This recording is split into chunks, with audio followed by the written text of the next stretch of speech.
bonjour ou bonsoir, parce que il y a des gens un petit peu partout dans le monde à l'heure où l'on parle. Bonjour ou bonsoir à toutes et à tous. Bienvenue pour le 9-10, ça y est, on est enfin de retour. On a mis un petit peu le temps, mais voilà, on est de retour. On est ravis de vous retrouver. Vous voyez déjà qu'on est nombreux ce soir, hein, on est quatre. On n'aura pas le temps de faire une belote, mais on est quatre. On va en profiter comme c'est le retour, c'est la première émission de 2023 hein, pour vous adresser nos meilleurs voeux, une bonne année 2023 à toutes et à tous, hein, en espérant qu'elle vous procurera son lot d'émotions footballistiques notamment. Ça, on est assez serein là-dessus. On a été servi en 2023, en 2022 pour certains d'entre nous. Il suffit de regarder certains sourires qui se dessinent assez rapidement dès que je dis cela. Donc voilà, on va espérer que 2023 ça aussi bien. On est en tout cas ravis de vous retrouver, je le disais. Bonsoir à tous ceux qui sont déjà dans le chat. Et voilà, c'est reparti pour une nouvelle série du 9-10. Si vous ne connaissez pas le 9-10, hein, le concept, il est assez simple. Tous les lundis, 21h, on se retrouve pour aborder différents sujets de ce qu'il s'est passé sur la planète Hello. La planète Hello, ce sont les Amériques nord et sud et centrale hein, aussi, puisqu'en fait, voilà, tout le continent américain, l'Afrique et l'Asie, en gros, c'est tout ce qui n'est pas européen. Voilà. Pour m'accompagner ce soir, je vous le disais, on est quatre. Trois personnes vont donc m'accompagner. Est-ce que j'y vais dans l'ordre alphabétique ou est-ce que j'y vais du plus haut au plus bas dans l'affichage sur le... Ah, commence par le champion du monde. On va Ouais, par ton ouais, préféré. Commence par ton préféré. je sais. Tu sais, j'aurais pu dire je commence par le meilleur, mais voilà, tu vois. Non. Je dis pas par qui, hein, donc voilà. Non, on va y aller par ordre. On va commencer, on va donner l'honneur au champion du monde. En même temps, champion du monde, Pierre, je te nommerai jamais en premier. Hein. On va pouvoir y aller direct. Ça ne t'arrivera Ok, jamais. merci. Bonne émission, les gars. Ciao. Donc voilà, on va commencer par le champion du monde, l'homme à la troisième étoile, Nico Delarua, qui est tout en bas, vous le voyez. Salut Nico. Et bonsoir à tous, bonjour ou bonsoir. Et très heureux d'être avec vous pour ce début d'année. Bonne année à tous, évidemment. Et ça va être dur de faire une plus belle année que 2022, du coup, mais on va essayer quand même. Ah, il y a le Sud-Americano, on va en parler tout à l'heure. Hein. Ça fait un petit moment que ça n'a pas été gagné en Argentine, donc pourquoi pas. On va continuer dans l'ordre alphabétique, hein, donc voilà, hein, on n'y voit pas de Pierre, mais on va commencer par celui qui était le seul mec à rester assis dans la fan zone à Buenos Aires, un soir de décembre, Monsieur Vincent Dupont. Salut Vincent. Salut Nico, salut tout le monde. Oui, oui, et on m'a reconnu à ça d'ailleurs, mais bon, j'ai pas eu de problème, donc c'est le principal. Pourtant, j'étais bien déguisé, j'ai mon maillot de Boca, mon bob, mais bon. T'avais le même déguisement que tu as là, hein, donc il n'y a pas le bob, parce je sais que tu l'as, mais Plus pas ou besoin. moins, j'avais un autre maillot. Oui, je l'ai pas loin. Mais bon, voilà. Donc c'était le seul homme à rester assis sur les buts argentins. C'était assez amusant. Mais bon, bref, le troisième personnage qui va m'accompagner ce soir, il n'y a plus la lumière divine derrière lui comme il y avait à une époque, si vous vous souvenez des anciens 9-10. Il a perdu son côté divin, malheureusement, hein, en passant en 2023. C'est Pierre Gerbeau. Salut Pierre. Salut Nico, salut à tous. Ouais, j'ai juste envoyé ma fille à la crèche et donc là, je peux utiliser le salon tranquillement. J'ai besoin de m'enfermer dans mon bureau. Et Vincent, on attend les dossiers sur Nicolas Cougo en Argentine. Hein. D'ailleurs, on les a toujours pas reçus. Donc voilà, merci de nous les envoyer rapidement, histoire de bien commencer 2023. Voilà, il y en a pas. Donc voilà, par contre, moi j'ai des dossiers sur d'autres personnes. On verra. Mais bon. J'ai pas mal de dossiers sur Vincent, donc il devrait pas trop publier de dossiers à mon sujet. Il a peur. S'il commence à avoir peur des représailles. La Voilà. méthode Grondona. On a des dossiers. Bref, tout le monde a des dossiers. Là, on va pas balancer règle rouge. Non, pas d'entrée. Mais Pierre est comme ça. Il aime bien essayer de diviser les Argentins pour espérer tirer son épingle du jeu. Il n'y aura pas de Buenos Aires Leaks. Non. Ce qui s'est passé à Buenos Aires reste à Buenos Aires. Voilà, on va le dire comme ça. Bref, on est ravis, donc vous le voyez, de vous retrouver. Nouvelle émission, je vais vous donner le sommaire assez rapidement. On l'a déjà un petit peu évoqué sur les réseaux sociaux. On va commencer par quelques news, on va faire quelques news du côté de l'Afrique parce que vous allez voir que 2023 démarre très très fort en Afrique sur pas mal de points, pas forcément les plus joyeux. On parlait de points pas très joyeux, ça va pas être très joyeux quand on va aborder la Colombie avec Pierre parce que ce week-end c'était on va dire, intéressant. On en reparlera dans un instant. Et puis, on va parler de ce qui va arriver en Argentine avec le plus grand match de l'année. Hein, déjà, on peut déjà l'annoncer, la Supercopa Internacional. Si vous n'en avez pas entendu parler, je vous promets que vous allez kiffer. On va en parler dans un instant avec Vincent, puisque ça concerne son club de cœur. Et ensuite, deux dossiers au menu. On va parler des tournois d'été, les Torneos de Verano, qui étaient une tradition à Argentine. Hein. On aimait beaucoup regarder ces tournois-là.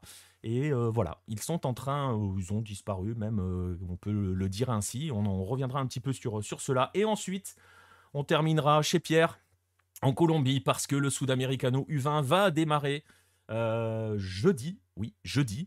Et donc, on va parler de ce Sudamericano. Vous attendez pas à ce qu'on vous fasse un guide audio, parce que sinon l'émission durerait à peu près 7 heures. Et il y aura un gros article prévu sur le site, forcément. Vous en avez l'habitude si vous êtes des habitués de Lucarno Posé. Voilà. J'espère que vous êtes confortablement installés. Il y a pas mal de choses à voir ce soir. Alors, on va pas perdre plus de temps. Et on va démarrer tout de suite avec les news de la semaine.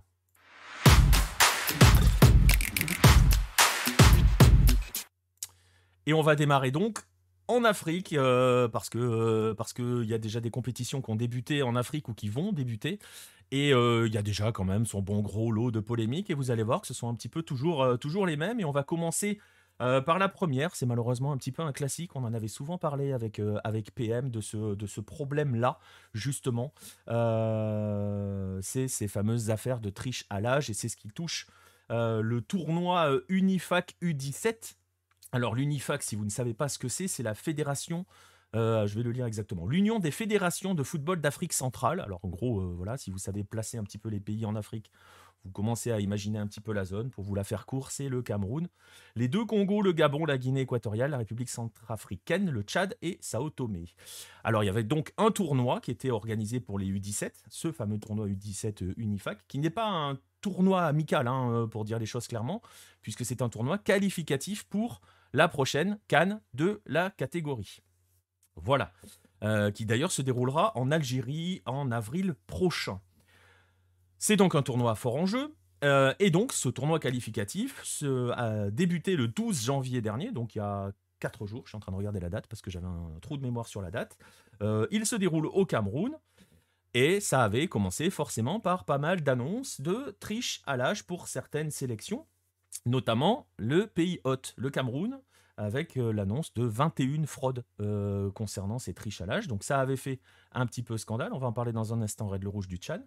Ça avait fait scandale, la fédération a fait le ménage au sein de cette sélection-là, elle a exclu les joueurs concernés, elle a donné une nouvelle liste, voilà, fin de l'affaire. Puis ça a été au tour de la RDC d'exclure des joueurs pour cette même raison. Il leur restait 15 joueurs. Certains n'étaient même pas en règle sur le plan administratif, donc, conséquence, qu'a fait la RDC? Elle a déclaré forfait, vous allez voir, hein, c'est intéressant, c'est amusant. Bon, je sais pas en fait si c'est amusant. Et ensuite, ça a eu des conséquences, hein, parce que je sais pas si vous suivez un petit peu sur les réseaux sociaux, notamment Erita Ilunga, hein, un joueur de Ligue 1, tout le monde le connaît, je pense, Erita Ilunga, qui aujourd'hui est président de l'Union des footballeurs du Congo, qui justement s'était un petit peu insurgé de cela en publiant un tweet et surtout une sorte de déclaration parlant de génération sacrifiée parce qu'il n'y a pas de CAN U17 pour la RDC, il n'y a pas de CAN U20, etc. etc. Donc voilà, il y a tout un travail forcément chez les jeunes qui n'est pas fait et qui a des conséquences assez lourdes pour le développement du football en RDC. Voilà, il a parlé de génération sacrifiée, et puis vous le voyez dans la fin de ce message, il appelle même un petit peu à renverser ceux qui sont actuellement au pouvoir pour mettre en place une nouvelle vision de ce football. Et puis donc cette équipe de RDC ne va pas à la au tournoi Unifac 2000 U17. Et puis, la veille d'entrer en lice, c'est au tour du Tchad de recevoir une lettre de la CAF, que vous voyez ici. Il y avait eu des tests IRM qui avaient été réalisés sur les joueurs, comme avec toutes les sélections. Le Tchad, en fait, n'avait pas les installations pour faire ces tests, et donc avait voyagé au Cameroun pour aller les faire auprès d'une instance agréée par la CAF, etc., etc. Il y avait eu cela, et les résultats avaient été rendus. Il y avait des joueurs qui avaient été recalés, 7 pour être précis. Et il y en a un qui était un petit peu, dont le cas était un petit peu en suspens, c'était Ousmane Diallo. Il a d'abord été qualifié, et vous le voyez, avec cette lettre, la veille de l'entrée en lice du Tchad, on leur annonce que finalement, il ne peut pas y aller, et que le Tchad est disqualifié de la compétition à la veille de son match. Tollé général, bien évidemment, puisque le Tchad avait aussi engagé pas mal de frais dans ses développements, dans ce déplacement, tout le monde était sur place et tout. Et on se retrouve donc avec un tournoi à 3 équipes, avec 2 places qualificatives pour la prochaine CAN. Voilà, 3 équipes. Le Cameroun a gagné ses 2 premiers matchs. Là, on va parler sur le terrain. Et donc, le Cameroun est déjà qualifié pour la prochaine CAN U17. Il reste un match à jouer entre la République centrafricaine et le Congo. Le Congo-Brazzaville. Voilà, selon ce qui va se passer sur ce dernier match, on aura le 2e qualifié, mais ça, là, c'est pas très sérieux. Toute cette histoire, ça, c'est, on va dire, les polémiques traditionnelles, ou presque, malheureusement, de trichalage en Afrique. Je vous invite à suivre les habitués du foot africain, mais vous devez déjà les suivre si vous êtes fan de ces footballs-là, notamment Mansour, Mansour Loum, qui en parle assez fréquemment de ces histoires-là. Cette histoire de trichalage, il y a aussi les affaires politiques avec ça a été évoqué par Red le Rouge, le Tchan qui a débuté en Algérie. Alors le Tchan, qu'est-ce que c'est? Pour ceux qui ne savent pas, c'est le championnat d'Afrique des Nations. En gros, pour faire court, c'est la CAN réservée aux joueurs qui évoluent encore au pays qu'ils défendent. Donc l'équipe d'Algérie, il n'y a que des joueurs qui jouent en Algérie, etc. etc., etc. Et donc on a eu droit, il devait se dérouler l'année dernière, en août, si j'ai bonne mémoire. Il a été repoussé à ce début janvier. Il se dispute, je le disais, en Algérie, pays hôte. Et on a eu un véritable... Là, c'est la politique qui est arrivée dans l'histoire, puisqu'on a une vraie lutte politique entre l'Algérie et le Maroc. Le Maroc, double tenant du titre, a déclaré forfait. Pourquoi? Parce que, vous le savez peut-être si vous suivez un petit peu la politique nord-africaine, c'est très très tendu depuis 2021, de même avant, mais autour notamment de la question du Sahara occidental, on va y revenir dans un instant. C'est très tendu entre le Maroc et l'Algérie, au point que les relations diplomatiques ont été rompues en août 2021, qu'en septembre de la même année, l'Algérie a décidé d'interdire l'espace aérien à tout avion marocain ou venant du Maroc. Et donc, ce qu'il s'est passé, c'est que la délégation marocaine a décidé, pour aller disputer ce Tchad et défendre sa couronne, d'y aller en partant du Maroc, pour aller à Constantine, si j'ai bonne mémoire. Forcément, il se dit qu'ils ont fait des demandes auprès des autorités algériennes, qu'ils n'ont pas reçues. Et au final, il n'y a pas eu de dérogation, il n'y a rien. On nous a expliqué aussi que Gianni Infantino, notre cher ami, toujours prompt à se mêler de tout ce qu'il faut, aurait fait un petit peu pression pour que l'espace aérien soit ouvert et tout. L'espace aérien n'a pas été ouvert à la délégation marocaine. Du côté algérien, on explique aussi que la situation elle est connue depuis 2021, donc ils pouvaient prendre des dispositions, c'est-à-dire faire une escale dans un autre pays avant d'aller en Algérie. Bref, on a bien compris que c'était une affaire plus politique que sportive. Non, exactement, Nostromo, c'est toujours compliqué, c'est pas prêt de s'arranger. Vous allez voir qu'en plus, c'est aller encore plus loin. Donc, il y a ce forfait du Maroc. On ne sait pas trop quelles seront les sanctions que la CAF va donner à la délégation marocaine, parce qu'il y a eu un autre souci derrière, c'est lors de la cérémonie d'ouverture, où on a le petit-fils de Nelson Mandela, qui a fait un discours extrêmement politique, justement où il a rappelé qu'il restait une colonie en Afrique, c'était le Sahara occidental. Il a aussi évoqué la Palestine aussi. Donc il a directement visé la politique du Maroc, les hommes politiques du Maroc. Il y aurait eu également des chants racistes prononcés dans les tribunes, et donc la fédération marocaine a saisi la CAF justement pour qu'elle agisse. Vous voyez ce communiqué de la CAF, qui a décidé de lancer une enquête. On ne sait pas trop comment elle va faire, parce que qui va-t-elle décider de... Elle doit gérer d'un côté le Maroc, qui devrait être sanctionné parce qu'il a déclaré forfait au Tchad, ou l'Algérie, parce qu'il y a eu ces dérapages, entre guillemets, lors de la cérémonie d'ouverture. Bref, vous voyez, la politique s'est mêlée à fond de cela. On avait eu les primes pour les U17... pas les primes, je vais y arriver justement. On avait eu l'âge pour les U17, on a la politique pour les A-primes, on va dire, parce que ce sont un petit peu considérées comme des sélections à prime, qui vient de s'en mêler.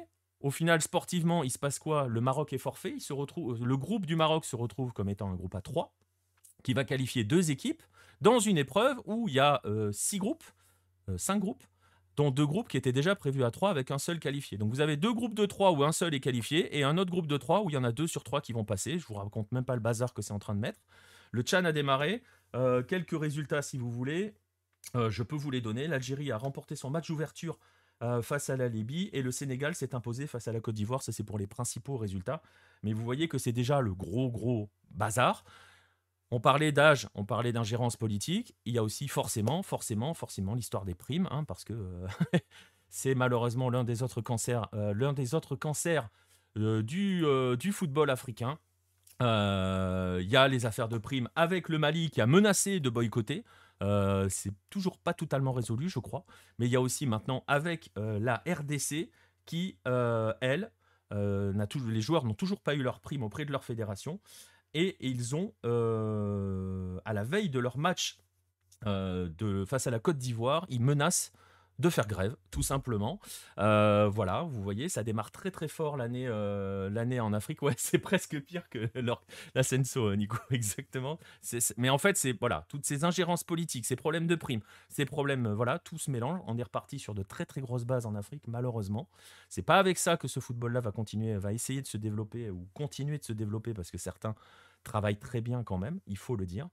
Mais voilà, c'est malheureusement un début d'année en fanfare pour le football africain. Et vous voyez, c'est pas tout à fait joyeux. Pas tout à fait joyeux non plus. On va aller en Âme Sud. On va aller chez toi, Pierre.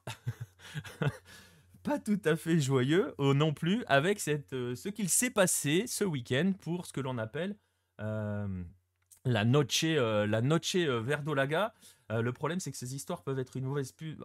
Oui, on est d'accord, un Nostromo, mais c'est toujours les mêmes problèmes en fait. C'est-à-dire que on finit presque par un sourire parce qu'on est résigné, mais c'est quasiment toujours les mêmes problèmes qui viennent complètement plomber ce football africain qui mérite mieux, clairement, et qui est freiné dans son développement avec ces problèmes-là. Voilà. Bref, on verra si ça s'arrange. Pas sûr que ça s'arrangera en 2023, hein, malheureusement. Je le disais, on va filer en Âme Sud. On va aller du côté de la Colombie. Ce week-end, c'était ce que l'on appelle la Noche Verdolaga. Alors, si vous ne connaissez pas le principe des noches, on va dire, dans plusieurs pays, ça se fait. Ce sont des événements qui sont organisés en pré-saison, hein, juste avant le lancement du championnat, où un club, en fait, invite. Le club, oui, on va dire invite, mais c'est pas invité au sens, c'est pas gratuit, hein. Ses supporters à aller au stade pour la présentation de l'équipe, parfois la présentation du nouveau maillot. C'est donc souvent l'occasion de présenter surtout les nouvelles recrues autour d'un match qui est un match de gala, même si l'adversaire n'est pas forcément une équipe de très très haut niveau. Ça dépend des pays, hein, ça dépend des noches. Là, c'était pas le cas. Hein, là, c'était pas le cas. C'était l'Alianza Lima. Donc voilà, si Romain est dans le coin, il va pas aimer. Mais oui, on pourrait avoir beaucoup plus prestigieux que cela. Mais bon, là, c'était l'Alianza Lima pour jouer contre l'Atlético Nacional, Noche Verdolaga. Les Verdolaga en Colombie, c'est l'Alianza Lima. Mais pour vous donner des exemples de Noche, vous pourrez chercher sur YouTube, par exemple. Si vous mettez la Noche Amarilla, c'est pour le Barcelona en Équateur. C'est les fameux matchs avec son et lumière partout, grand spectacle. C'est les fameux matchs, par exemple, où vous avez invité Ronaldinho une année, hein, à disputer le match. Bref, c'est des espèces d'événements spectacles pour les supporters, pour les abonnés et pour les supporters, pour qu'ils découvrent la nouvelle équipe. Je le disais, parfois les nouveaux maillots. Donc voilà, c'est un grand moment normalement festif, hein, Pierre. Sauf que là, c'est loin d'être festif, c'est même un fiasco monumental.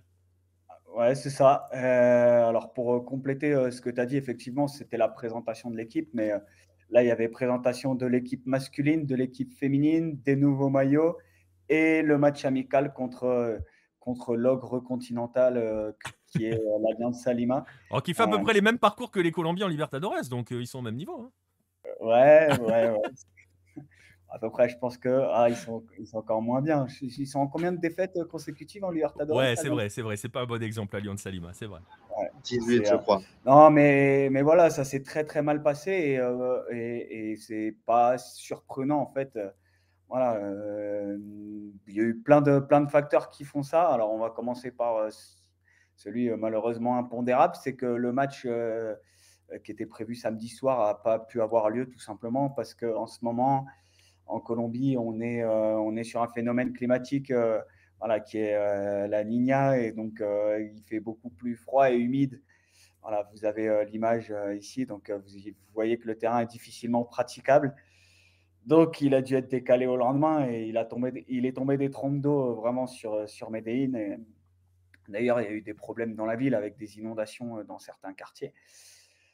Donc voilà, il y a eu ce facteur météorologique qui est impondérable, mais ce n'est pas si surprenant. Je pense que même s'il n'avait pas plu, le stade n'aurait pas été plus rempli que ça. Ouais, parce que je te coupe 2 secondes. Si vous voyez l'image, en fait, c'est vraiment là, le match, c'est après, entre guillemets, la cérémonie de présentation des joueurs et tout et tout. Il y a eu toute la cérémonie où ils sont montés sur scène et tout, au milieu de la pelouse.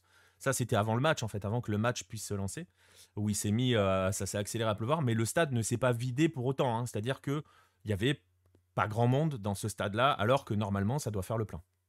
Exactement. Et voilà, pour expliquer, il y a une fracture très, très nette et très, très forte entre les supporters, on va dire les barras de l'Atlético Nacional et la direction.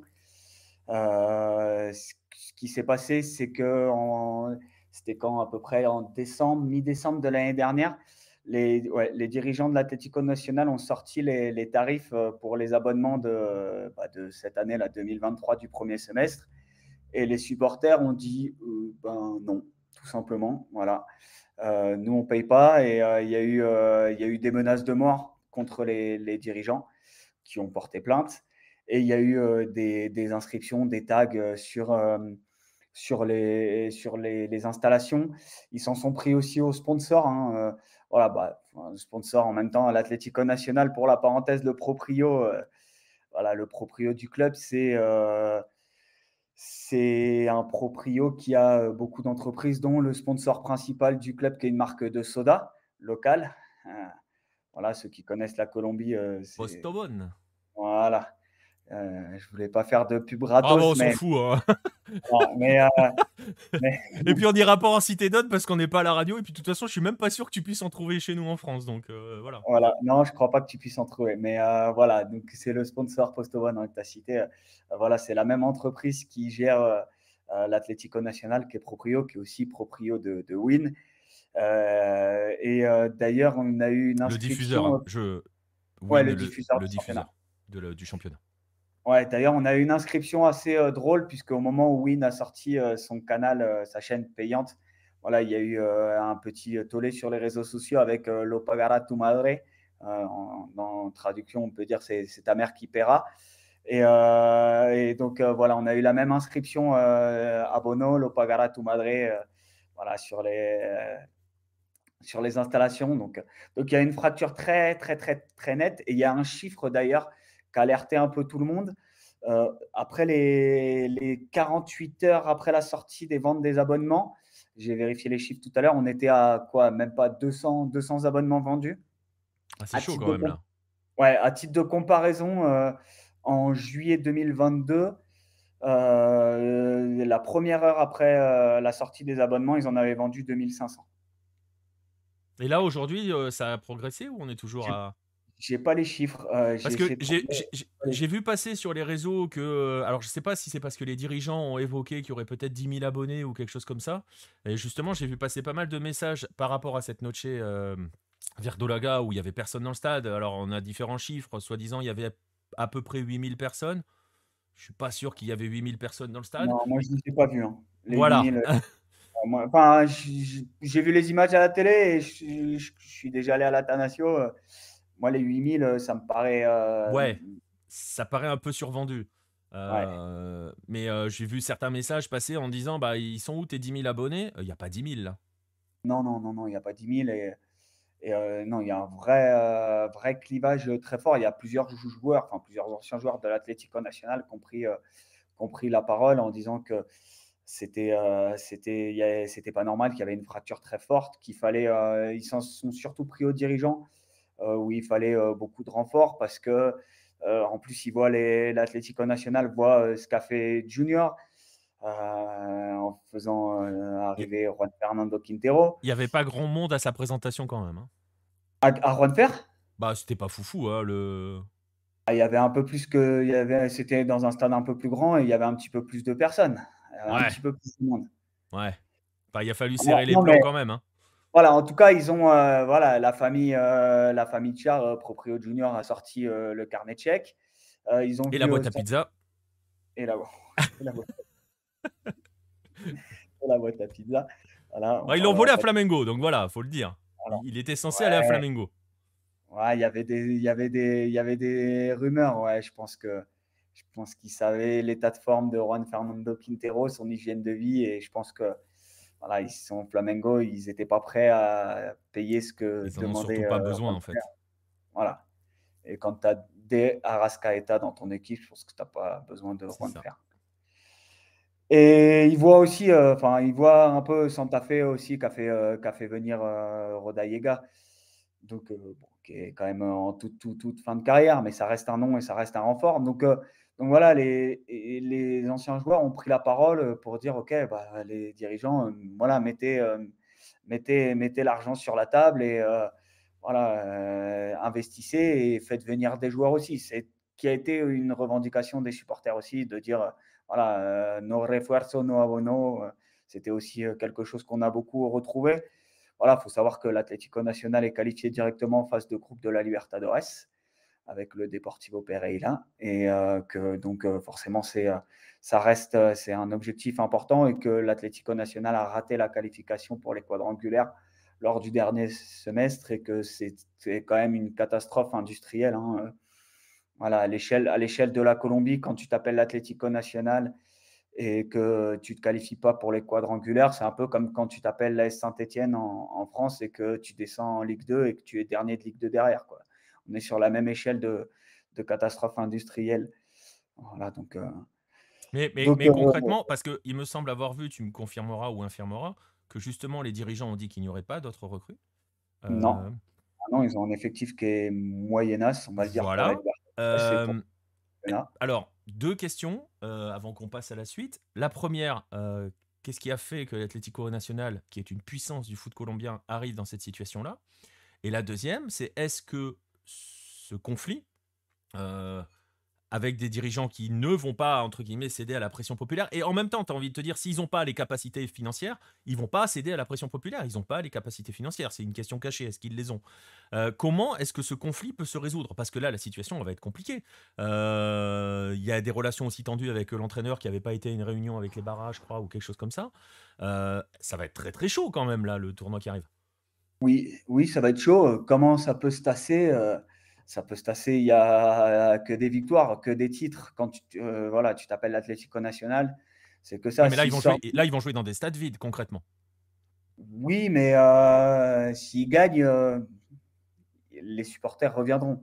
Voilà. En tout cas, si les résultats sportifs suivent, il y aura quand même une dynamique qui se remettra en place et voilà, il y aura des accords qui vont être trouvés. Là devant les chiffres que j'ai donnés tout à l'heure, la direction de l'Atlético Nacional se sont vraiment alarmés. Ils ont dit, OK, on va renégocier les tarifs. Ils en ont mis à la baisse. Donc voilà, je pense que s'il y a des résultats sportifs derrière, la machine peut redémarrer. Surtout que pour te répondre comment on en est arrivé là, bah, l'Atlético Nacional, sur les dernières années, ils arrivaient quand même à s'en sortir financièrement. Ils arrivaient à vendre en tout cas quelques joueurs à l'étranger. Ils avaient des bons profils qui sortaient. Voilà, on peut citer Stéphane Medina, par exemple. On peut citer plus récemment Davinson Sanchez. On peut citer Edwin Cardona en son temps aussi. Voilà, la bise aux supporters du Racing. Et de Boca. Et de Boca. Il n'y est plus, heureusement. Mais voilà, ils arrivaient toujours à faire Marlos Moreno aussi, voilà, qu'on n'a pas vu encore en Ligue 1.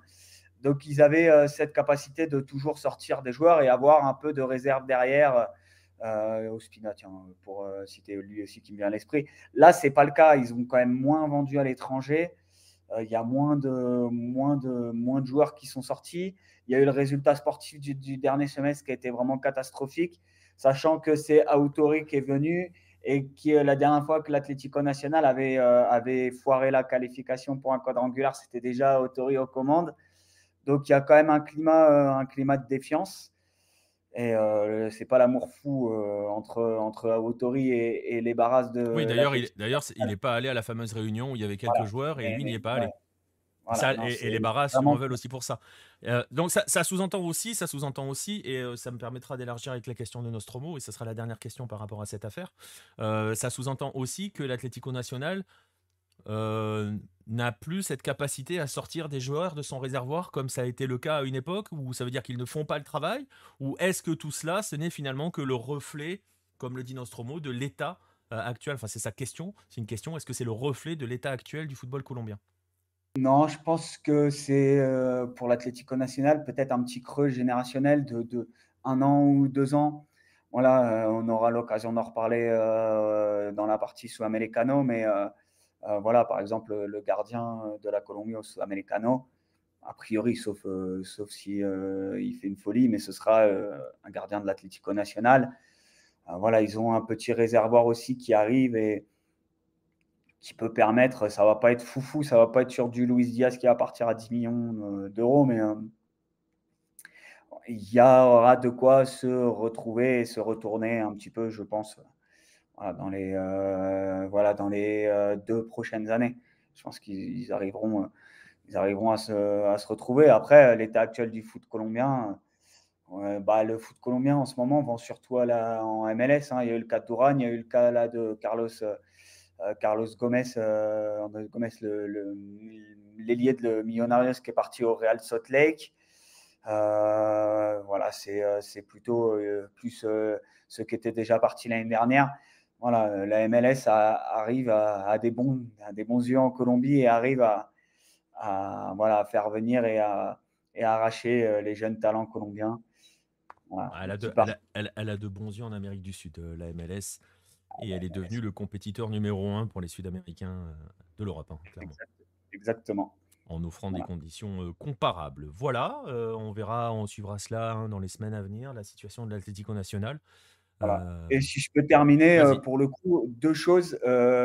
Bon, premièrement, l'Atlético Nacional n'est absolument pas favori du championnat qui va commencer. Et deuxièmement, il pourrait y avoir un dossier un petit peu dans les prochaines semaines par rapport à l'Atlético Nacional. C'est qu'il y a un joueur qui est actuellement en Europe, un patron de la sélection colombienne qui s'appelle Juan Guillermo Cuadrado, et qui a 35 ans bientôt. Et apparemment, la Juve veut s'en séparer cet hiver. On parle d'un possible retour en Colombie, pourquoi pas. S'il arrive, il était formé au Deportivo Independiente Medellín. Si le Deportivo le DIM, hein, on va l'abréger. Ouais. Voilà, si le DIM arrive à faire revenir Juan Guillermo Cuadrado, ça fera grincer des dents très, très, très, très sérieusement. Surtout que le DIM vient de piquer Gio Moreno à l'Atlético Nacional. Ouais, j'ai pas vu. Il me semble pas que c'était fait. C'est pas fait. Voilà, il me semble que c'était pas fait. Et ils ont fait une proposition de contrat à Jackson Martinez aussi. Voilà, qui a pu jouer depuis 2 ans, mais ils lui ont fait un contrat sous réserve de visite médicale, etc. Ouais, donc ça peut piquer très fort dans les semaines à venir côté supporter voilà. Verdolaga. La noche risque d'être assez longue. Voilà, on va le dire comme ça. On va le dire comme ça. Ouais. Pour l'Atlético Nacional. On va aller plus au sud, on va aller en Argentine avec Vincent, puisque lui est concerné par ce qui va se passer. Le grand événement, hein, le plus grand match de l'année, hein, on peut déjà le dire. Hein, j'affiche tout de suite, si vous regardez en vidéo, j'affiche tout de suite l'affiche de ce match exceptionnel. La Supercopa, alors il faut l'appeler la Supercopa Internacional. Et vous allez voir pourquoi il faut l'appeler la Supercopa Internacional. Ce fameux Boca Racing d'Abu Dhabi.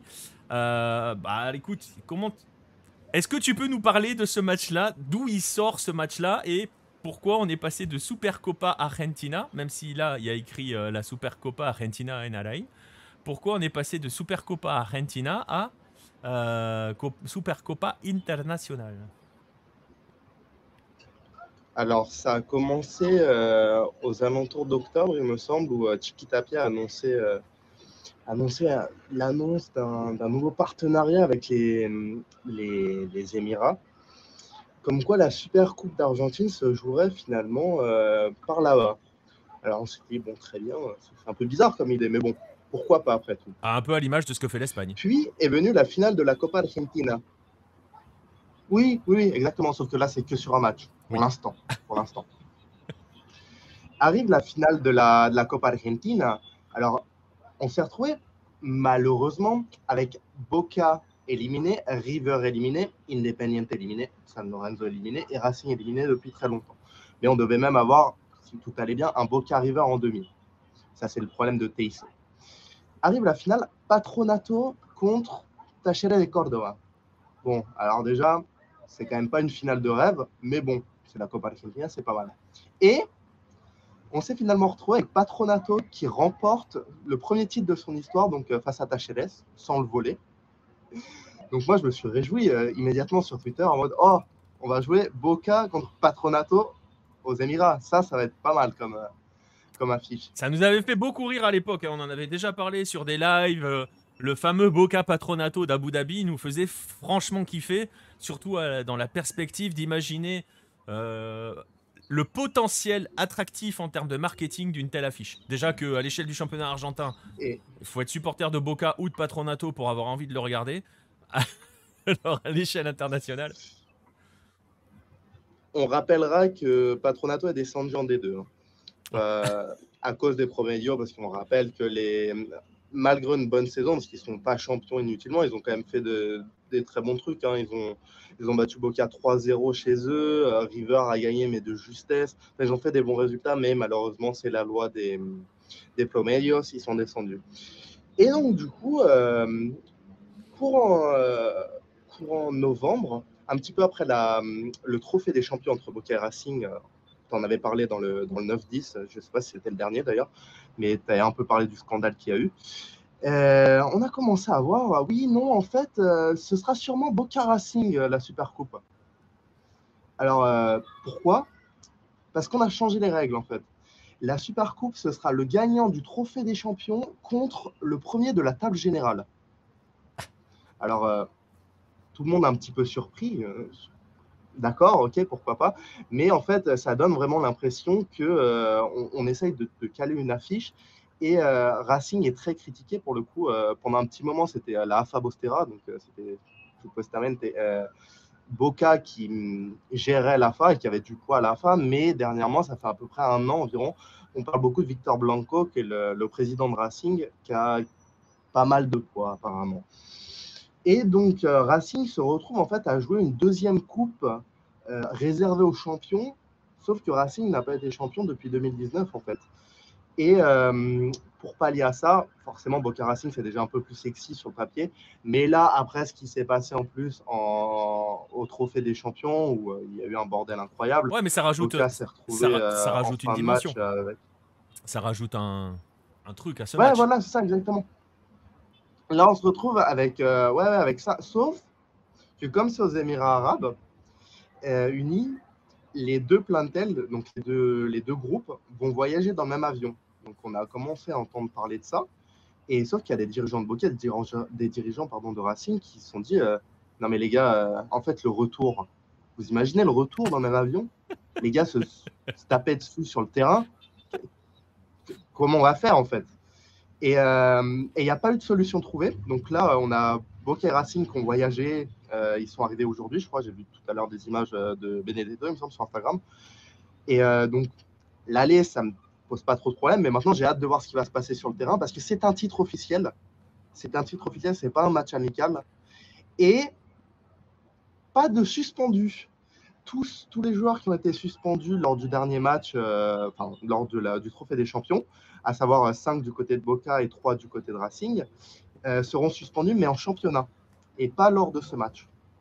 Donc, c'est encore une fois, on invente des règles. Ah non, mais en fait, parce que Boca avait dit, en fait, nous, on est d'accord pour le jouer, mais seulement si c'est un match amical et qui ne compte pas comme match officiel, ou alors, apparemment, s'il n'y avait pas les suspendus. Et ça arrangeait aussi Racing de l'autre côté, que les suspendus ne soient pas suspendus pour ce match-là. Donc, on se retrouve sur du grand n'importe quoi sauce argentine de nouveau. Ouais. Rien de bien surprenant. C'est vendredi à 16h pour moi, donc à 20h. En prime time chez nous. Ouais, 20h pour vous. Vu les amicaux de Boca et de Racing, Je sais pas ce que ça va donner, mais certainement pas un grand match. Mais ça peut sentir la poudre. Ça peut, bah, c'est ce que nous dit Arklune dans le chat, les retrouvailles vont être chaudes et pas sûr que ça soit bon pour la qualité du football. Alors, par contre, je te rassure, un Boca Patronato pour la qualité du football, on savait où on allait hein, déjà. Donc, Aussi. donc bon, Aussi. on n'y perd pas forcément grand-chose dans l'histoire. Mais oui, voilà, c'est assez amusant. J'ai vu aussi, histoire de continuer dans les histoires argentines, hein, j'ai vu aussi que notre cher ami Dizeo avait le droit d'être à Abu Dhabi avec les Barras pour être là-bas. Il a mis une caution sur la maison de sa femme. Enfin, c'est c'est extraordinaire. J'ai pas vu passer ça. T'as pas vu ça? Bon, il est là-bas, Non. il est à Abu Je vais aller Dhabi voir et tout de suite apparemment après. il a eu l'autorisation de quitter l'Argentine en mettant sous caution sa maison, je sais plus quelle villa, qui est au nom de sa femme. Et en gros, s'il fait le con là-bas ou machin, s'il rentre pas en Argentine, il perdra sa maison. Ça doit lui faire une jambe, le mec. Voilà, bref, donc les Barras, leurs leaders seront là-bas, ils seront tout contents. Règle rouge, pourquoi les suspensions ne s'appliquent pas? C'est l'Argentine, c'est parce que ça a râlé. Oui, c'est le tribunal. Le tribunal, comme je t'ai dit, en fait, Boca refusait de jouer le match, n'y allait pas, clairement, ou envoyer la réserve, je sais pas exactement comment ils ont fait. Mais, et même du côté de Racing, en fait, maintenant Alcaraz a été vendu, donc ça change pas grand-chose, mais ils ont quand Et même Copetti. 2-3 suspendus qui étaient. Ouais, et Copetti. Du coup, ça va, en fait, au final. C'est que du côté de Boca, en fait, Benedetto a pris 5 matchs, hein, donc il a pris 5 ou 3? Non, 3, je crois qu'il a pris 3 ou 4 matchs. Mais c'est beaucoup, tu vois, c'est pas des petites suspensions. Donc, pour le coup, c'est même assez surprenant parce qu'en fait, il n'y a pas eu de suspendu en finale parce qu'apparemment, ça comptait pas, je sais pas quoi, en demi-finale. Mais alors, en finale, oui, ça compte. Enfin, c'est Ouais, mais l'arbitrage en après, Argentine. après c'est un petit peu, je sais pas si vous vous souvenez de Feu Coupe de la Ligue. En France, il me semble que les suspensions en Coupe de la Ligue ne s'appliquaient pas en championnat à une époque. Il y avait un truc comme ça. Ou je sais plus je sais plus laquelle c'était ou si c'était la Coupe de France. Donc bon, dans l'absolu, tu te dis une super coupe. Bon, c'est pas en soi, c'est pas forcément le truc le plus choquant dans l'histoire. Hein, mais bon, Non, clairement pas. est-ce qu'on va dire qu'on va suivre ça? Pas sûr. Pas sûr que ce match est un grand Il y aura un intérêt. petit article sur Halo quand même. En fonction Ouais, du voilà, il y résultat, je aura pense. surtout s'ils se mettent sur la gueule dans l'avion. Euh, Oui, Mais c'était avec la Coupe de France, merci Red Rouge. Mais oui, ça va être intéressant. L'après-match va être intéressant. C'est ça, c'est la Coupe de France parce que c'était la Coupe de la Fédération et c'était pas la Coupe de la Ligue. Voilà, c'était pas la Coupe de la LFP. Voilà, c'était ça. Mais ça a changé, je crois, ça. Je sais pas. Enfin, je sais plus. Bref, enfin, en soi, c'est pas choquant que la Super Coupe, tu puisses dire c'est une compétition à part, on n'applique pas les sanctions qui ont été données sur du championnat ou sur un tournoi précis. Bon, pourquoi pas. Bref, Boca Racing, vendredi 20h, si vous avez envie de vous faire mal, à Abu Dhabi. Je sais pas s'ils ont donné des chiffres par rapport à comment dirais-je, à l'affluence, si ça s'est bien vendu ou pas. Je suis pas sûr, je sais pas. Je sais pas si tu as eu des chiffres. pas de chiffres, mais j'ai les prix. Par contre, moi, j'ai eu les chiffres des prix de vente et c'est pas excessif, c'est 20-30 $, donc ça va. Je m'attendais à plus, tu vois, mais à mon avis, ça va être il y aura personne en fait. C'est Tu vas aller ça, là-bas. Vincent. Non, il S'ils y a mettent aucune plus, chance. s'ils mettent des places prix finale de la Coupe du Monde, il y a zéro, quoi. Après, un Boca Racing à Abu Dhabi, est-ce que ça Non, va mais tuer déjà les là, il y foules? aura personne pour moi. Ouais, c'est ça. Après, tu sais, je sais que Boca est assez populaire dans le monde arabe quand même, plus ou moins.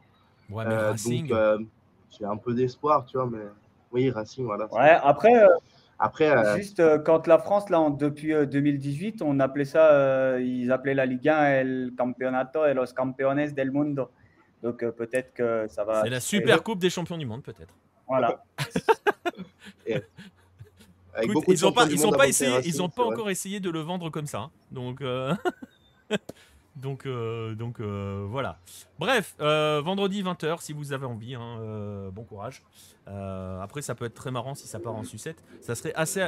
Enfin, je sais pas si on peut dire que ça serait assez amusant, mais imaginez une super coupe organisée à Abu Dhabi où ça part totalement en live entre les Argentins qui s'en mettent plein la gueule. Ça peut être la meilleure publicité possible pour le football local argentin à l'échelle internationale. Ça peut être très très drôle. Mais bon. Bref, on va en profiter justement, on parle de ce match. C'est 1 heure avant le Rennes-Marseille, c'est possible. Ouais, c'est ça. Tu peux te le faire en amuse-bouche avant le Marseille-Rennes même. Ça fera plaisir à Pierre. Et Pierre va peut-être faire ça d'ailleurs. il va peut-être regarder Boca et ensuite il ira voir Marseille. Mm. Bref, c'est l'occasion idéale de faire la transition avec le premier dossier dont on voulait parler aujourd'hui, qui est les fameux, pour ceux qui connaissent un peu le football argentin, mais justement on va en parler, les fameux Torneos de Verano, les tournois d'été. C'est notre premier dossier.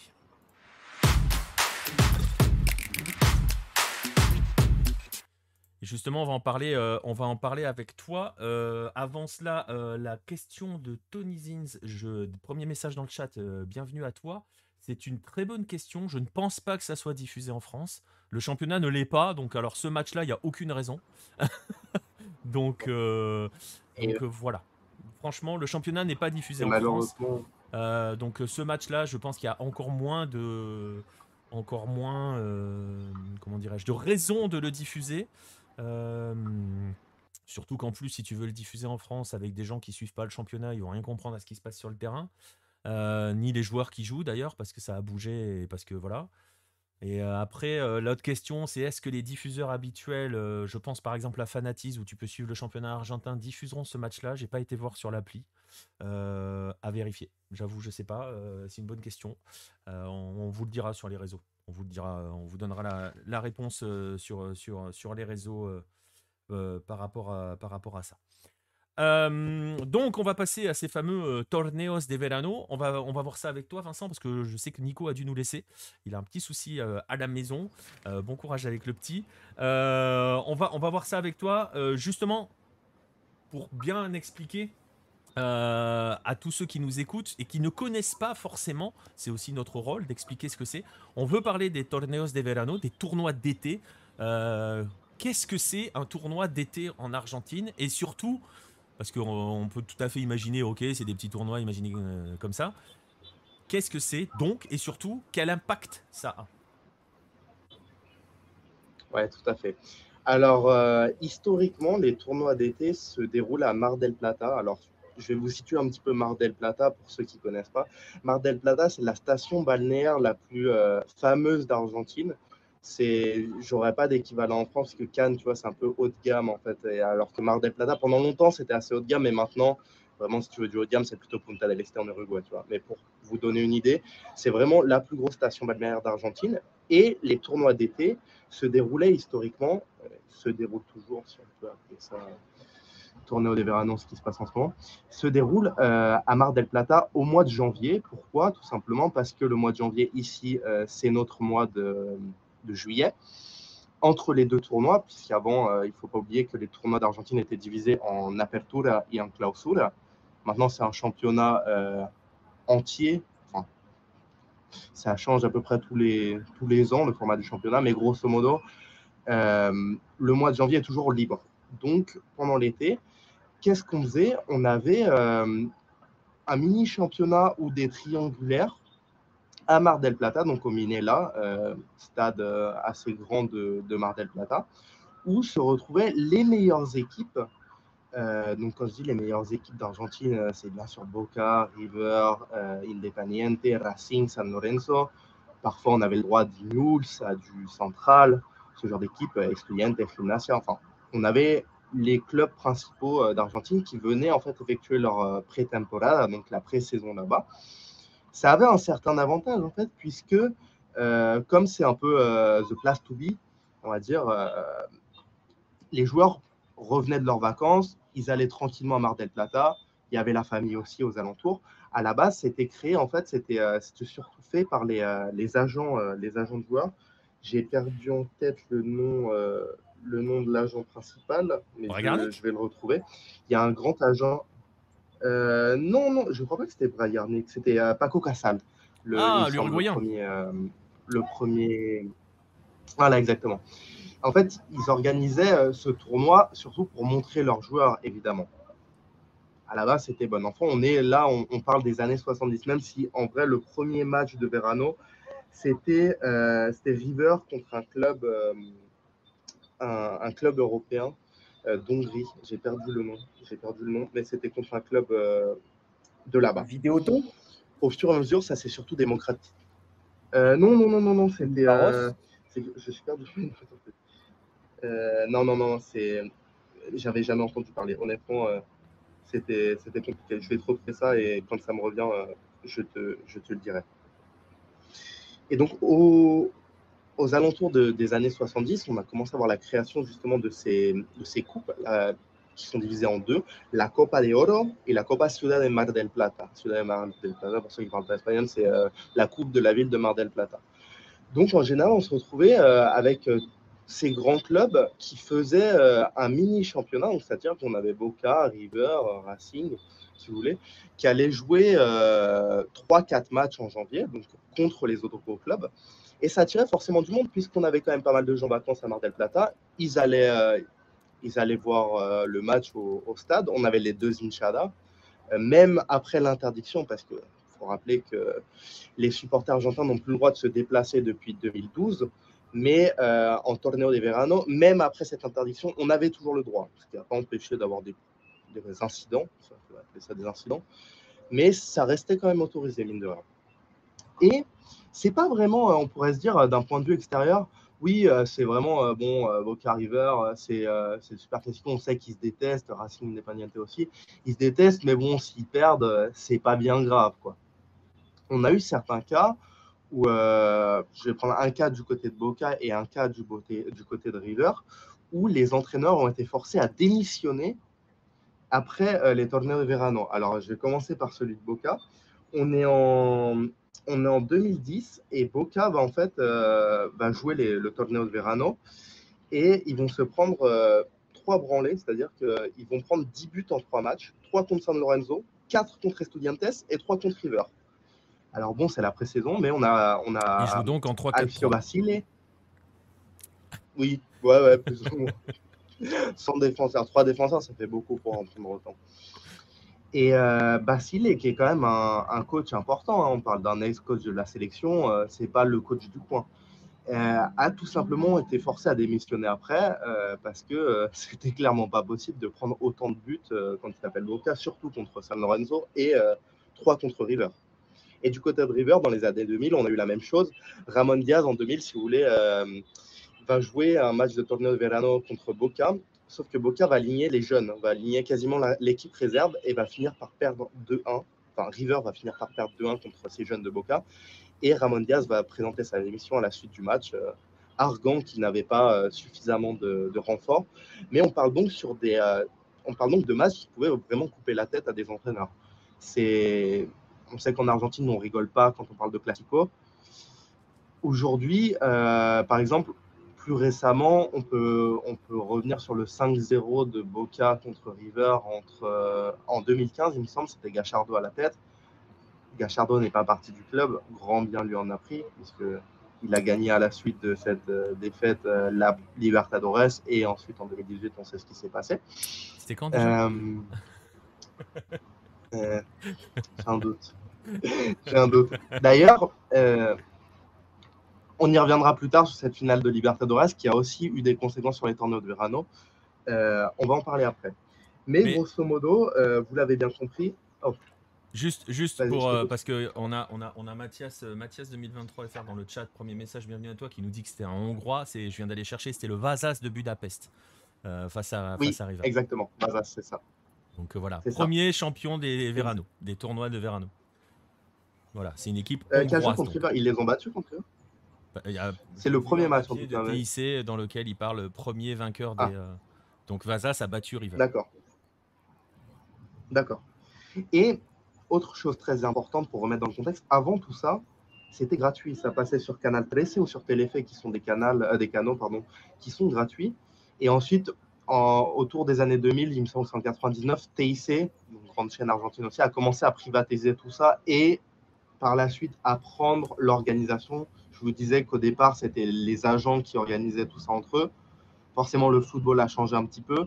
Ensuite, c'était plutôt la télévision qui organisait tout ça. Et ça s'est même déporté, c'est-à-dire qu'on avait un match à Mar del Plata, un match à Mendoza, un match à Salta, ce genre de choses, pour promouvoir le football, à savoir que Mendoza, Salta, ce genre de province, n'avait pas vraiment de stade à l'époque. Si vous regardez, tu sais, on a le stade de La Rioja qui est tout récent, À Jujuy, Salta, on a des stades qui sont quand même assez récents, puisque ces provinces-là n'ont pas de club de haut niveau, donc en fait n'avaient pas les infrastructures nécessaires pour accueillir tout ça. Ça a permis un petit peu le développement du football dans ces régions, et on a toujours, à l'heure actuelle, la Copa Argentina qui se joue dans ce genre de stade. C'est pour ça qu'on a des Boca qui voyagent à La Rioja, des River à Salta, ce genre de choses, pour utiliser un petit peu ces stades qui sont maintenant totalement à l'abandon, puisque personne n'y joue jamais en fait. Ouais. Alors vous le comprenez, hein, c'était les tournois d'été, c'était pas forcément que des tours. Ça reste des tournois de préparation.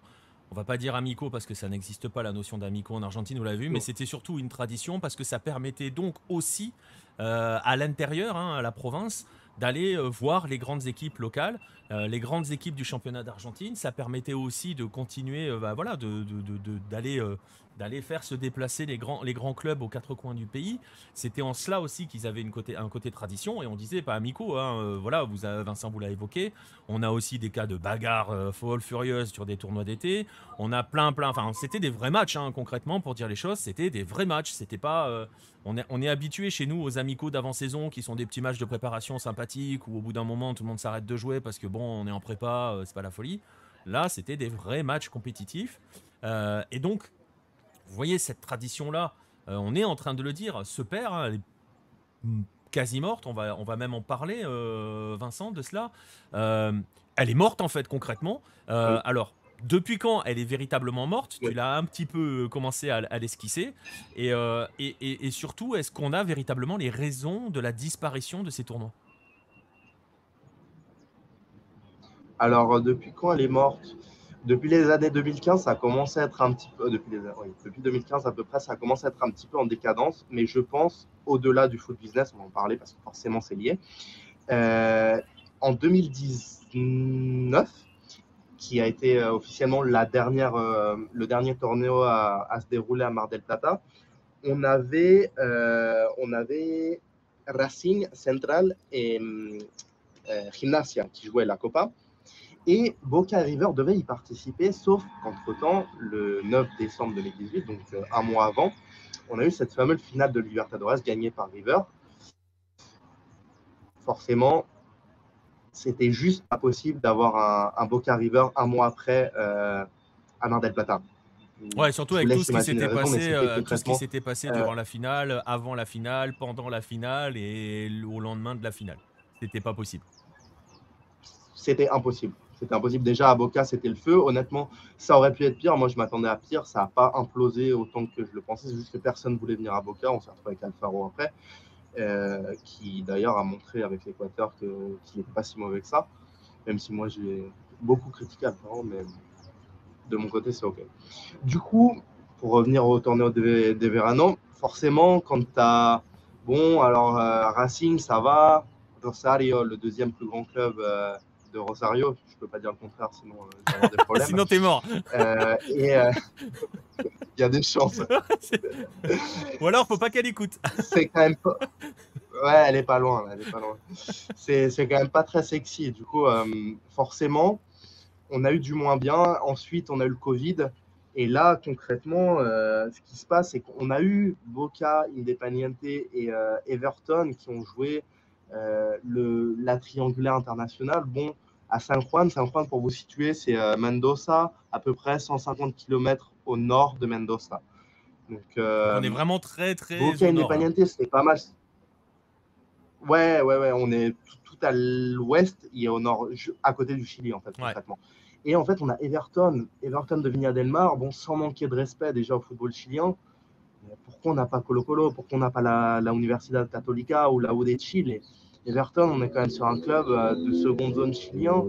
Bon, ils ont le même maillot que Boca, c'est bien, mais ça fait pas rêver quand même.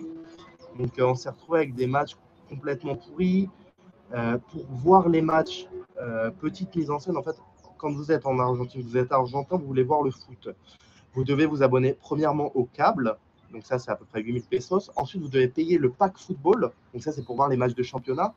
Mais pour voir les matchs de championnat, c'est bien, mais vous voulez voir, vous, Boca Independiente, du Torneo de Verano, il faut en plus s'abonner à Star Plus. Star Plus, c'est un mini Netflix en fait.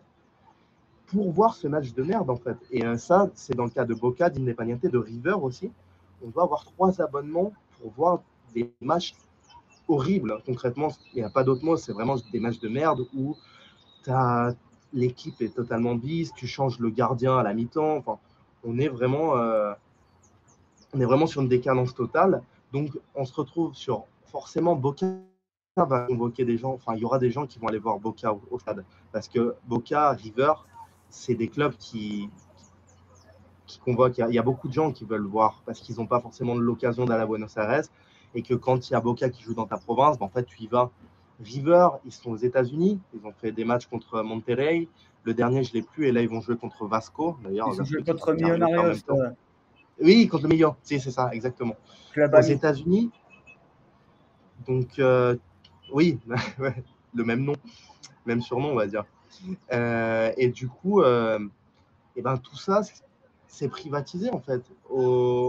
En Uruguay, on a quelques clubs aussi. On a San Lorenzo, Vélez, Cologne et Atlético Tucumán qui jouent là-bas.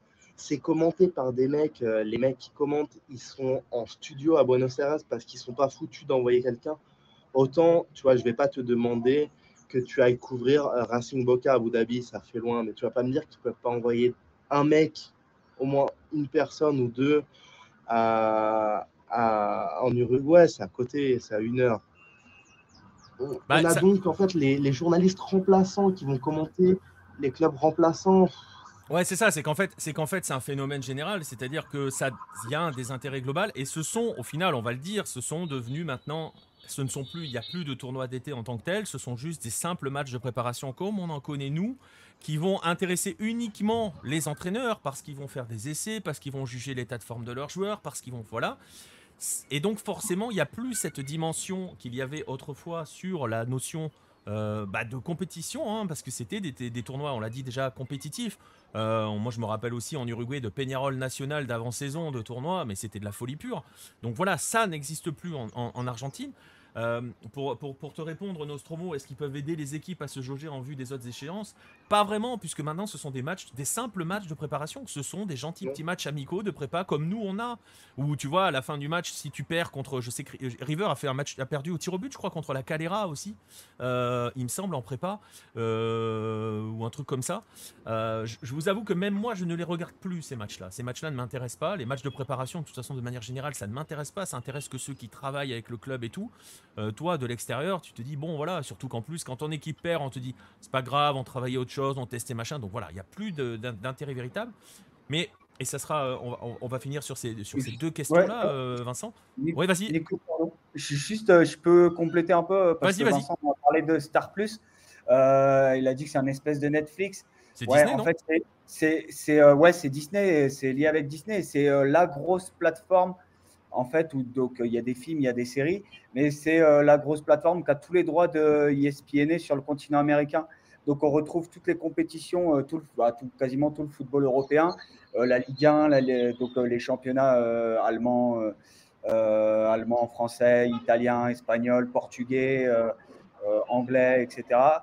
On retrouve les compétitions continentales et on retrouve aussi effectivement les tournois là. Je sais que le match de River, par exemple, samedi soir, passait sur cette plateforme-là. Et pour vous donner un ordre d'idée du prix, ça coûte à peu près une dizaine d'euros à la louche. Après, c'est compliqué parce que moi, j'ai le prix en pesos colombianos. Et voilà, je ne sais pas combien ça coûte en Argentine, mais voilà, la louche, c'est une dizaine d'euros et c'est là. C'est très cher pour un Argentin. C'est combien? C'est très cher pour un Argentin, c'est très cher pour un Colombian. C'est cher. Voilà, ouais.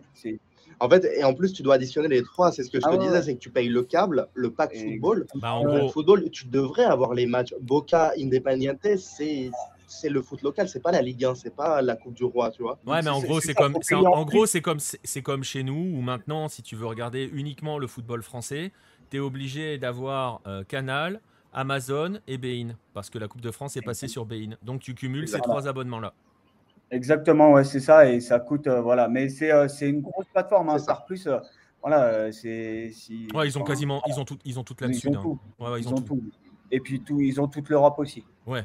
Donc voilà.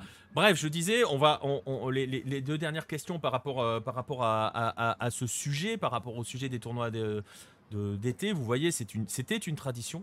Et c'était aussi très très argentin, voire même les autres pays faisaient leur propre tournoi d'été, leur torneo de verano. Cette tradition se perd. On le voit, il y a faut pas se mentir, les Boca et les River ont plus à gagner à aller faire des matchs amicaux, à gagner financièrement, à aller faire des matchs amicaux au fin fond des États-Unis plutôt que voilà. Je me souviens même qu'ils sont allés faire des matchs à Disney, hein, justement à Disneyland, River, à une époque, il n'y a pas encore pas si vieille que ça. Mais oui, Nostromo, de toute façon, il faut déjà un sacré porte-monnaie pour tout suivre. Hein. On perd cette tradition, on perd aussi le fait que ces clubs-là vont jouer un petit peu partout au pays. Deux petites questions pour conclure sur ce sujet, Vincent. La première, c'est est-ce que ça a un impact auprès du peuple sur le foot local, en fait, sur la façon dont il vit son foot local? Est-ce que, en plus, alors, on pourrait faire un dossier à fond sur le foot local argentin, la façon dont il est vécu par les gens, à quel point beaucoup de gens s'en désintéressent. Il y a un désintérêt. Est-ce que ça aussi ne contribue pas à renforcer ce désintérêt par rapport au football local? Et la deuxième question, c'est est-ce qu'on peut faire machine arrière maintenant? Est-ce qu'on peut imaginer voir les torneos de verano revenir un jour en Argentine? Alors, est-ce que ça pousse au désintérêt? Évidemment, surtout qu'en ce moment, en Argentine, tu as une émission qui s'appelle Gran Hermano, qui est un peu le Secret Story version argentine, sauf que ça dure 5 mois, je crois, quelque chose comme ça. Et en fait, c'est aux mêmes heures que les matchs de Boca donc, ou de River, ce genre de choses. Ce qui fait qu'en fait, tu as plus que les fanatiques qui vont regarder le match. En plus, quand tu regardes le contenu, tu l'as très bien dit, les entraîneurs, ça intéresse que les entraîneurs. Et je peux t'assurer que les entraîneurs, ils préféraient que ça se joue à 9h le matin, sans personne pour regarder parce que ça te fout la pression, ce genre de choses. Plus personne ne regarde, on préfère voir d'autres choses. Il faut payer en plus. Tu vois, c'est pas quelque chose que tu allumes la télé. Ah bon, il y a Boca qui joue contre Independiente. Bon, éventuellement, je vais regarder. Tu vois, tu dois te poser la question. Attends, est-ce que j'ai Star Plus ou aller sur les pages pirates, sachant que les pages pirates sont en train d'être chassées. Je pense à faire une minute de silence pour Football Livré qui malheureusement qui a sauté. Donc, il faut en trouver des nouveaux. Ouais, malheureusement, hein, ça c'est une catastrophe. Malheureusement. Mais bon, il y a toujours moyen. Et est-ce que c'est possible de faire machine arrière? Eh bien, en fait, non, puisque le nerf de la guerre est financier. Et en Argentine, il n'y a plus d'argent. Il n'y a plus d'argent. Qui a de l'argent maintenant? Les États-Unis, les Émirats arabes, ce genre de pays qui peuvent attirer les clubs, les faire jouer contre des équipes. Pour le coup, River n'a pas joué contre des clubs dégueulasses. Hein. Monterrey, même Millonarios, c'est pas dégueu en soi. C'est pas. Ils ont joué l'Union de la Calera quand même. Hein. Ouais, et puis ça reste. Voilà, j'aime beaucoup mon football colombien, mais bon, voilà, Millonarios, c'est pas. Ouais, mais historiquement parlant, c'est pas Everton de Viña del Mar. Et j'aime beaucoup Everton de Viña del Mar, même si je préfère les Wanderers, mais il faut pas le dire. Et River, bon. Voilà, et River et Millonarios sont très amis aussi. Voilà, c'est un match traditionnel. Ouais, c'est ça, exactement. Et en fait, à partir de ce constat-là, tu peux pas te dire les droits vont revenir. Tu as aussi quelque chose qui est important à suivre, c'est en Argentine, les droits sont négociés, je crois qu'à 7-8 ans, il me semble, et il me semble que ça expire en 2025, alors ça, ce sera vérifié. Mais tant qu'on n'a pas une chaîne qui va récupérer les droits, donc pour l'instant, c'est surtout ESPN et Disney qui les ont, il n'y a qu'eux en fait, qui seraient éventuellement capables, ou TIC s'y récupère les droits, mais ça m'étonnerait fortement, d'organiser quelque chose, de dire on va mettre l'argent, on va trouver les sponsors et vraiment là, on va faire quelque chose parce qu'en Argentine, maintenant, on a les infrastructures, les personnes. Je peux vous assurer que si tu recommences à faire des matchs Boca River, Independiente Racing ou même River Independiente Boca Racing à Mar del Plata en été au mois de janvier, il y aura du monde parce que Mar del Plata, c'est Mar del Plata. Il y a toujours. Mes amis argentins vont où en vacances en général quand ils ne peuvent pas aller autre part? Ils vont à Mar del Plata ou ils vont aux alentours de la côte argentine, quoi. Donc, il y aura toujours du monde, même si le Minela en soi est un stade qui est en ruine, malheureusement. Il se parle d'ailleurs que peut-être la prime du championnat du monde va peut-être éventuellement servir à restaurer ce stade et peut-être à faire le stade de Barracas. Ce serait intéressant. Alors, ça devrait faire le stade de Barracas. Je suis plus... je suis pas convaincu que ça fera... Mais bon, hein, on fera la bise à Chiki, mais à mon avis, la priorité va aller du côté de Barracas. Hein. Il va avoir une arène de 80 000. Hein. C'est ça. Et donc concrètement, là, on n'a plus rien, puisque comme je vous l'ai dit, là, la plupart des clubs médiopés qui sont pas terribles d'Argentine, même si Casla, bon, ça reste Casla Vélez, ça reste quand même des grands clubs, ils sont en Uruguay et il n'y a personne. Il n'y a personne. J'ai regardé le résumé de Vélez contre Nacional. Ils n'osaient même pas montrer la tribune de Vélez, puisqu'il n'y avait personne. Il n'y avait même pas 200 personnes. C'est d'une tristesse absolue, en fait. Et ça ne va pas s'arranger. Pour moi, c'est ma vision. Je ne sais pas, je ne vois pas le futur, mais pour moi, ça va se terminer que éventuellement, tu sais, pendant un petit moment, on avait des Boca River, une chance, ça s'est joué au Mexique. Non, c'est Boca Chivas. Et après, on avait peut-être eu un Boca River, j'ai un doute. Des matchs comme ça au Mexique, aux États-Unis pour voir. Parce qu'en plus, comme c'est au mois de janvier, parce que l'été forcément est inversé, tu peux pas te dire on va faire une pré-saison avec le Real Madrid, Barcelone, ce genre de club. L'International Champions Cup, je crois que ça s'appelait comme ça, où on jouait pas mal en été en Europe. Tu peux pas faire ça puisque nous, du côté de l'Argentine, en fait, au mois de juillet, août, tu as le Libertadores. Donc clairement, on va pas jouer contre le Real ou le Barça. Non. Et il va falloir trouver une solution à ce niveau-là. Même, pour moi, il faudrait inverser les saisons puisque regarde, en plein milieu de la Libertadores, maintenant, tu te fais piller tous tes joueurs. C'est ça. C'est ça. C'est pas viable, en fait, pour le futur. Il va falloir avoir un grand ménage, sauf que c'est pas seulement l'Argentine qui doit s'y mettre. Et du côté du Brésil, je pense que ça les dérange pas trop parce que de toute manière, ils ont un boulevard et ils rachètent tous les bons joueurs du championnat. Ah oui. Bah, eux, ils sont assez tranquilles. Hein, Ouais, les Brésiliens sont pas dans la même situation économique. Alors Mathias qui nous dit, je le traduis pour ceux qui ne lisent pas l'espagnol, qui nous dit que si l'argent du mondial va à la fédération, ça peut servir à améliorer les tournois et les infrastructures. J'y crois pas une seconde.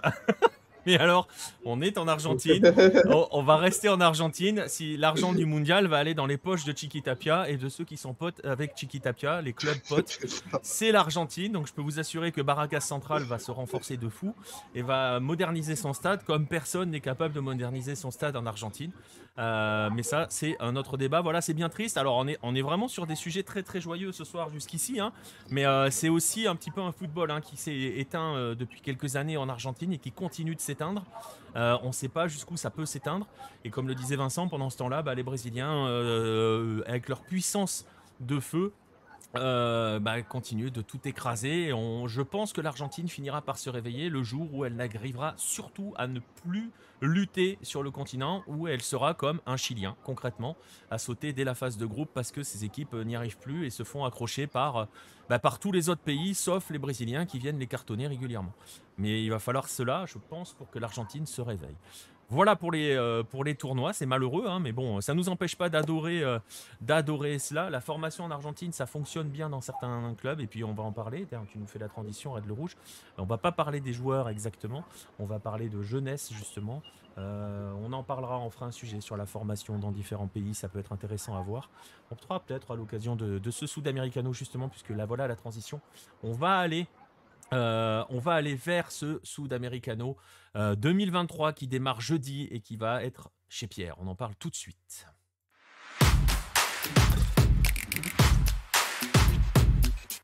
Alors je le disais, ça va être chez toi, Pierre, hein, le Sudamericano. Tu as décidé gentiment de prêter ton appart à toutes les délégations sud-américaines. Enfin, c'est plus un appart, hein, c'est un palace. Hein. Si vous cherchez l'argent des narcos, il est chez Pierre. Malheureusement, non. Non. Donc voilà, on va parler justement de ce Sudamericano U20 2023. Enfin, le retour du Sudamericano, parce que parce qu'on n'a pas eu l'édition de 2021, Covid oblige. On rappelle que cette compétition, elle a été créée, comme beaucoup de compétitions finalement, par les Vénézuéliens, par tes voisins. Ce sont les Vénézuéliens qui ont organisé le premier tournoi de la jeunesse au niveau des nations. C'était en 1953 qu'ils avaient eu la naissance, l'idée d'organiser ce tournoi-là. Et donc c'est un tournoi qui, pour le coup, à la différence des Copa América qui se sont pas joués tout le temps, hein, il y a eu une période où ça se jouait plus. Les Sud-Americano U20, eux, il n'y a jamais eu de coupure, ça s'est toujours joué. Le rythme n'a pas toujours été le même. Et là, on était justement sur un rythme d'une fois tous les 2 ans. Sauf, bien entendu, malheureusement, hein, 2021 avec la Covid qui a, on peut le dire, hein, qui a fait du mal à une génération de U20 qui n'aura pas eu le droit à son Sudamericano. Et ça explique aussi pourquoi ce Sudamericano 2023 est un petit peu plus difficile à jauger du niveau des joueurs et du niveau des sélections, parce que les sélections de jeunes n'ont pas eu grand-chose à se mettre sous la dent. Alors, juste pour préciser, avant que je te lance un petit peu là-dessus, Pierre, on va pas vous faire un guide du tournoi, hein. On est à 1h18 d'émission, donc on n'a pas prévu de faire 3 heures d'émission, même s'il faudrait beaucoup plus, hein, parce qu'il y a 10 sélections, les gars, hein, donc voilà. Le guide du tournoi, il va arriver sur Lucarno Posé d'ici la fin de, d'ici après-demain, normalement. Il est là pour mercredi, puisque le tournoi démarre jeudi. Soit publié mercredi, soit jeudi matin. On verra un petit peu comment ça va fonctionner. Mais il y aura un guide complet, sélection par sélection. Vous aurez aussi des noms de joueurs, hein, parce qu'on n'est pas là non plus maintenant pour commencer à dire tiens, il va falloir regarder tel joueur, tel joueur, tel joueur. On vous le fera tranquillement sur le guide, vous prendrez le temps. Il y en a quelques-uns que vous avez déjà vu passer, puisqu'il y en a qu'on a vu au tournoi Révélo. Je pense par exemple du côté de la Colombie, du côté, j'ai pas regardé la liste vénézuélienne encore, mais j'imagine que c'est pareil, et du côté de l'Argentine, même si, et ça c'est valable pour à peu près tous, les Européens ne seront pas là, merci l'Europe, une fois de plus, hein, on ne cessera de vanter le... En Colombie, Vous il en y aura avez? des Européens. Ouais, vous en aurez? Ouais, Parce que les ouais, ouais, principaux Européens argentins sont pas là, hein. Je ouais, pense ouais. Non, à en Soulé et Colombie, Garnacho, ils sont pas là. ouais, nous en Colombie, bah, après, voilà, c'est pas des joueurs, voilà, ils jouent pas chez les pros en Europe, quoi. Ouais, voilà. Bon, ceux qui commencent déjà à se faire un nom un petit peu en Europe et qui pourraient jouer ce Sud-Americano n'y sont pas. Mais bon, bref, tout cela, je le disais. Ça se passe chez toi. Ça se passe en Colombie. Ça devait, hein, de toute façon, déjà se passer en Colombie en 2021 avant que ça soit reporté. Est-ce que justement, tu peux nous parler un petit peu de ce Sud-Americano? Bah voilà, en gros, rappeler un petit peu le format et comment va se jouer celui en Colombie. Où va-t-il se jouer en Colombie? Alors, pour le format, 2 poules de 5, les 3 premiers de chaque poule, passent dans une poule après de phase finale, et les 4 premiers gagnent une place pour le mondial U20 qui aura lieu à la fin de l'année. J'ai plus les dates en tête, mais je sais qu'il est en Indonésie. Et les 3 premiers gagnent une place en plus du Chili pour les Juegos Panamericanos qui auront lieu aussi cette année. Donc le Chili est déjà qualifié puisqu'il sera pays hôte. Donc voilà, 2 groupes de 5 avec dans le groupe A qu'on peut qualifier de groupe de D'une Grupo violence inouïe. et Grupo E a muerte, avec donc la Colombie, le pays hôte, l'Argentine, le Brésil, le Paraguay, le Pérou, et donc les 5 autres dans le groupe B. À noter que la première phase là, aura lieu à Cali, au Pascual Guerrero et au stade Deportivo Cali, donc voilà, qui est à l'extérieur de la ville, hein, à l'aéroport de Cali, pas à côté de l'aéroport de Cali, qui s'appelle Palmyra, hein. Voilà, donc c'est quand même pas très très loin. C'est donc dans ces 2 stades qu'auront lieu la première phase de groupe, et la phase finale aura lieu ici à Bogota, au Campín et à l'Estadio Metropolitano de Techo, le Alors, fameux. c'est un peu l'intrus quand même, parce que autant les deux stades de Cali sont plutôt des beaux stades. Le Campín, on va Oui. pas présenter le Campín, ça reste quand même un des grands stades de Colombie. Il s'est passé Ah, quoi là? le problème, c'est qu'il fallait, à partir du moment où tu décides de faire Bogota, tu es obligé de prendre les 2 stades de la ville, alors le Campín, et tu ne pouvais pas tout faire au Campín, je pense pas. Donc voilà, ils ont pris ce deuxième stade-là, voilà, parce qu'il n'y en a pas d'autres. Mais Tu ouais, peux, c'est un tu peu peux l'info. rappeler à nos auditeurs pourquoi on rigole avec le Techo? C'est, en fait, c'est un stade où les tribunes sont pas alignées. En fait, la tribune présidentielle est divisée en deux et pas exactement alignée. Voilà. D'ailleurs, il n'y a pas longtemps, un Anglais basé ici m'a expliqué pourquoi, qu'avant c'était un hippodrome et qu'ils ont, plutôt que tout détruire, ils ont construit la deuxième tribune à côté, etc. Mais bon, voilà, ouais. Et puis Techo, c'est quand même pas, voilà, c'est pas très très facile d'accès. Donc voilà, la phase finale aura lieu à Bogota, et la phase de groupe, la première phase de groupe ici à Cali. Voilà, donc vous avez les deux groupes qui sont affichés, hein, Pierre vous le disait, avec ce groupe A qui est absolument terrible. est terrifiant. Ils se sont rendus les choses faciles, les Colombiens, hein, au niveau du tirage. Ouais. Après, les deux premiers matchs, c'est Colombie-Paraguay et Colombie-Pérou. Ouais. Et après, il Mais faut rien faire le Brésil et l'Argentine. Il ne faudra pas se louper, quoi. la pression si t'as pas 6 points à l'issue des 2 premiers matchs. Mais Ouais. voilà. Et puis, Breaking, hein, qui est tombé là pendant l'émission. J'ai reçu l'alerte sur mon téléphone. Alors, voilà, on m'a envoyé, la CONMEBOL m'a envoyé mon petit papier d'accréditation, voilà, qu'il faut que j'imprime et que j'apporte à chaque match, puisque voilà, Elo sera accrédité au Sudamericano. Voilà, et tu feras la phase finale, hein, du côté de Bogota, parce que on va pas t'envoyer à Cali non plus, c'est pas possible. Non, voilà, c'est pas possible, malheureusement. J'aurais bien aimé, mais c'est pas possible. Et alors justement, je ne l'ai pas dit, hein, mais la Colombie a organisé 4 fois, hein, ce tournoi. En a gagné 2, 2 des 4 qu'elle a organisés. C'est son 5e cette année. Nous, on a vu, avec Hello, on a vu la Colombie au tournoi Révélo. On en garde un souvenir impérissable. Après, je l'ai dit, on n'allait pas rentrer dans le détail des joueurs. On sait qu'il y a des joueurs de qualité dans cette équipe-là. Je ne suis pas convaincu qu'ils jouent véritablement de manière à pouvoir exploiter au maximum leur qualité. On pourra dire la même chose des Argentins de Mascherano. Bon, déjà, est-ce que Cardenas sera là toute la compète? Est-ce qu'on sait? Oui, c'est bon. C'est bon, il est là. Parce que le sélectionneur n'était pas là au début du tournoi Révélo, puisqu'il devait s'occuper des A, il n'y avait pas de sélectionneur, il était en Espagne. Il y avait le sélectionneur des A avait sauté, c'est l'époque après Rueda, donc voilà, Rueda avait sauté, ils ne savaient pas trop ce qu'ils allaient faire, donc ils avaient envoyé le sélectionneur des espoirs faire le match amical. Au mois de juin, c'était un match contre l'Arabie Saoudite en Espagne. Ouais, c'était en Espagne, mais je ne sais plus contre qui. Ouais, il me semble que c'était contre l'Arabie Saoudite en préparation mondiale. Oui, pour l'Arabie Saoudite. Voilà. Parce que tu as vu le blanc derrière en préparation du mondial. En plus, je suis préparation de l'Arabie Saoudite au mondial. Voilà, c'est toujours l'occasion de saluer Reinaldo Rueda, hein, qui restera le seul sélectionneur à avoir éliminé 2 sélections dans la même compétition. Avec Pacho Maturana, quand il avait pris la Colombie et le Pérou aussi. C'est vrai. Pour le mondial 2006, si je ne dis pas de bêtises. Donc voilà, ça fait partie de culture locale. La culture locale, la culture de la victoire à la colombienne. Mais justement, par rapport à cette sélection-là, on a vu ce que ça a donné au Révélo, où finalement ils n'ont pas fait un mauvais parcours, hein. Ils n'ont rien fait de foufou, mais ils ont fait un bon parcours dans ce tournoi. Ils sont éliminés en demi-finale par le Venezuela au tir au but.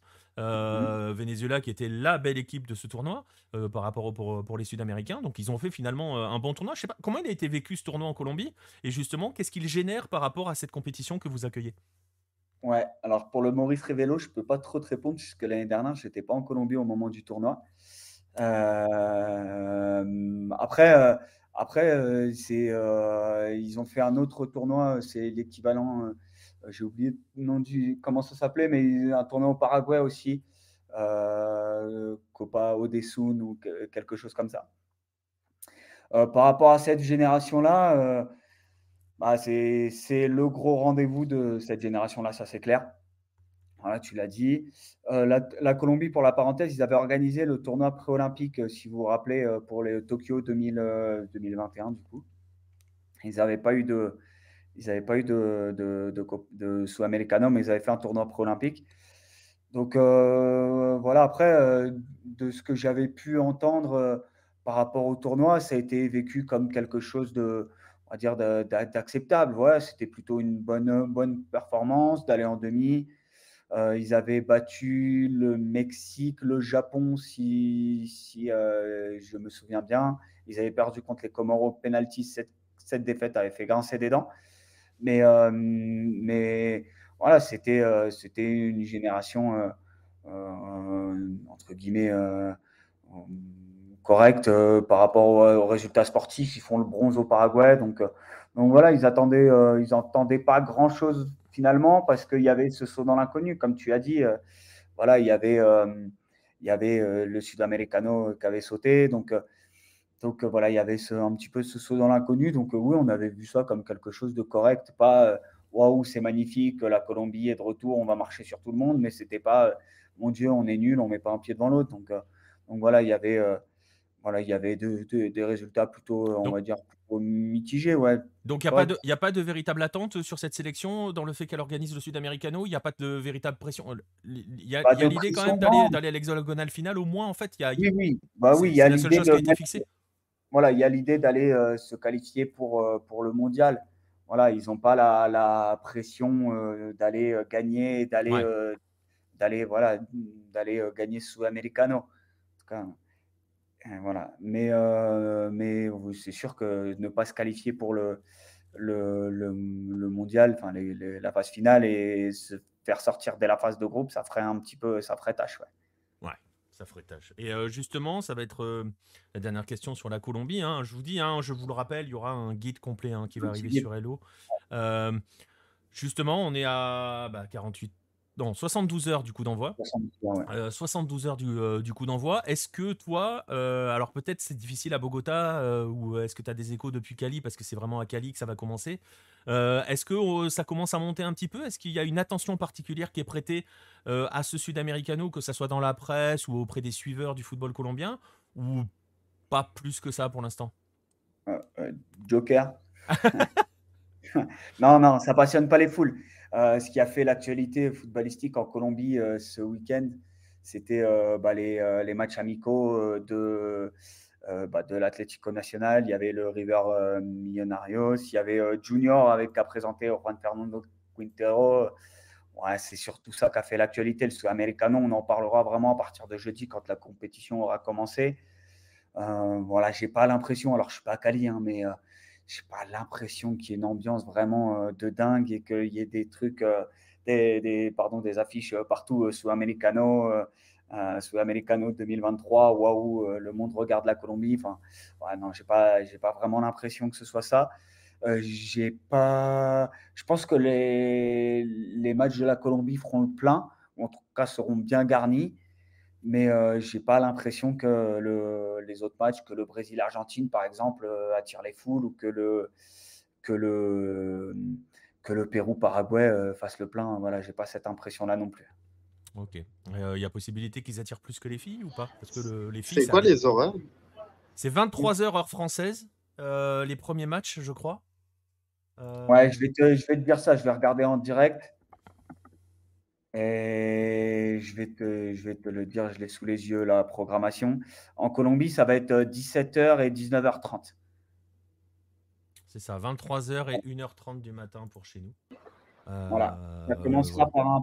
Ça commencera par Pérou-Brésil au Pascual, jeudi à 17h. Et il y aura aussi Colombie-Paraguay au Pascual juste après. Voilà, c'est ça. Le match d'ouverture de la compétition, c'est Pérou-Brésil, 23h heure française. Il se peut d'ailleurs que l'on fasse quelques lives, on va voir. Moi, je sais que personnellement, je vais regarder les matchs. Donc peut-être qu'on se posera pour faire quelques lives sur la chaîne, là, sur Twitch, pour regarder cela et discuter un petit peu aussi. Bah, on en profitera peut-être pour parler un petit peu de formation dans ces différents pays. Ça peut être intéressant d'en profiter à ce moment-là. Pas de grand engouement encore. On s'attend... on parlera plus tard des favoris. Je ne sais pas si toi, Vincent, du côté de l'Argentine, tu te prépares à regarder la Mascherano Eta. Je ne sais pas comment l'appeler. Parce que, mine de rien, en Argentine, et je sais pas si la Mascherano, ouais, on en est quand même loin, parce que celle qu'on a vue justement au Révélo, on était très très loin d'une Scaloneta bis. Là, elle va être privée en plus de quelques-uns des meilleurs éléments. Enfin, voilà, je sais pas si elle va repartir avec son duo de centraux issus de Boca. Di Lolo et comment il s'appelle l'autre, Guémez, quelque chose comme ça. Ouais, j'ai un doute. Mais Di Lolo, je pense qu'il va être titulaire, ouais. Ouais, mais je pense qu'il va repartir avec les deux mêmes, et c'était assez terrible. Hein. C'était assez terrible au Révélo. Il y aura Perronet. Il y aura l'immense. Il y a Brian Aguirre devant qui va être intéressant parce qu'il a fait un bon Révélo. Le gamin de Central là, qui va à Brighton. J'ai mangé son nom. Buonanotte. Non, Infantino. Ouais, il y a Buonanotte et il y a Infantino aussi. Celui qu'on appelait Gianni alors qu'il s'appelle Gino. Merci les parents, hein, super. Gino Infantino, fallait la faire celle-là. Mais, mais bon, il y a quelques bons joueurs dans cette équipe d'Argentine. C'est quand même la première sortie d'une sélection argentine depuis la 3e étoile. Hein. C'est ce qui dit dans la presse argentine, hein, Vince. Je sais pas si tu as suivi. Ouais, c'est ça. Après, moi, honnêtement, j'ai un fil Twitter qui est quand même assez élitiste, tu vois, on va dire, sur le foot argentin. Donc forcément, ça intéresse. Et comme je suis plus en Argentine, je ne saurais pas te dire si ça intéresse les foules. Comme d'habitude, les sueurs de foot, les termos, comme on dit en Argentine, ils vont regarder forcément, surtout si, vu les horaires que m'a dit Pierre, 19h30, c'est en Colombie, donc 2 heures de moins en Argentine. C'est quand même des horaires assez compliqués, mais je pense que oui. Ok. Ah, ok. Et oui, je dis n'importe quoi, c'est 2 heures de moins en Colombie, pardon. Oui, donc non, ça reste, c'est des bons horaires en fait, au final. Et je pense qu'en fait, c'est comme tout, si ça commence bien, forcément, on va regarder, tu vois. Bizarrement, le Révélo, on n'en a pas trop parlé en Argentine. Non, Ils ont on un en peu parlait suivi, pas ils trop, ont un tu peu vois. suivi les Alors prestations que, parce que tu vois, c'était. Ils en ont un peu parlé parce qu'ils ont suivi un petit peu les débuts de Mascherano à la tête de la sélection. Il faut dire que Mascherano est très très bon communicant. Hein. Même au Révélo, hein, il a donné une interview où c'était passionnant. Tu l'écoutes parler, c'est passionnant. Tu as l'impression qu'il a plein d'idées, que machin. Tu regardes son équipe sur le terrain, tu te dis c'est pas le même gars qui coach. Mais bon, ça c'est un autre débat. On verra si d'ailleurs ça sera le cas lors du Sudamericano. Je rappelle juste que l'Argentine débute par le Paraguay. Et on change d'heure là bientôt. Ah ouais, on doit changer d'heure bientôt. Parce que les matchs de. Ah bon? Bah écoute, là, il m'affiche que Paraguay-Argentine, c'est samedi 22h heure française. Et le match qui suit, c'est minuit 30 Pérou-Colombie, dans la nuit de samedi à dimanche heure française. Donc je sais pas pourquoi il y a une Il heure n'y a pas de de... changement d'heure Non, en Colombie, Pierre. c'est les samedis, tous les matchs, si tu regardes les matchs qui ont lieu le D'accord. samedi, ça va être. Bah, Voilà. c'est pareil pour dimanche et... Ah oui, tu as raison. C'est ok. C'est bon, j'ai rien dit. Voilà. C'est les matchs où tu as le week-end, ouais. Voilà. Ils ont juste bougé. Ok. Ok, donc samedi, ça sera peut-être plus tôt. Donc voilà, on verra, on fera peut-être des lives. Je vous le dis, hein, on a un guide qui arrive sur Hello, donc c'est pour ça qu'on va pas non plus passer 5 heures Ouais. à présenter le Sudamericano équipe par équipe, parce que franchement, ça serait inaudible au bout d'un moment. Je pense qu'on finirait par vous user, et puis on est déjà à 1h35, donc on est déjà pas mal sur cette émission. Est-ce que tu as quelque chose de plus à rajouter sur Sudamericano colombien, Pierre, ou juste Oui, se j'ai lancer un dans un petit bon point tournoi? à préciser que, évidemment, c'est la Colombie. Donc, le championnat commence en plein milieu du Sudamericano. Voilà. Il y a quelques clubs de D2 colombiennes qui vont faire la gueule, donc. Ouais, même de D1. Hein, Même de D1, ouais. Ouais, il y a quelques clubs de D1 qui vont faire la gueule, ouais. Voilà. Et notamment pour le stade, au passage, ça pose déjà des problèmes de calendrier, puisque pour la phase finale, par exemple, les 2 stades de Bogota sont réquisitionnés. Donc voilà, déjà, Santa Fe, Millonarios, La Equidad ne peuvent pas jouer. Voilà. Donc c'est déjà des matchs qui sont reportés. Ils ne peuvent pas jouer, ils ont déplacé les matchs. Ils ont dit, on les jouera plus tard. Ah, ok. Et on va rappeler une chose qu'on n'a pas faite, c'est par rapport au calendrier, à quel point c'est extrêmement dense un Sudamericano, parce que les 5 journées, donc les 4 matchs pour chaque équipe du premier tour, elles se déroulent sur une période de 11 jours à peu près, 11-12 jours, même pas 10 jours. Donc en 10 jours, les gamins jouent 4 matchs. Hein. C'est ça commence jeudi et la phase de groupe se termine le 28 janvier. C'est ça. Donc et c'est... le 31, la phase finale commence. Voilà.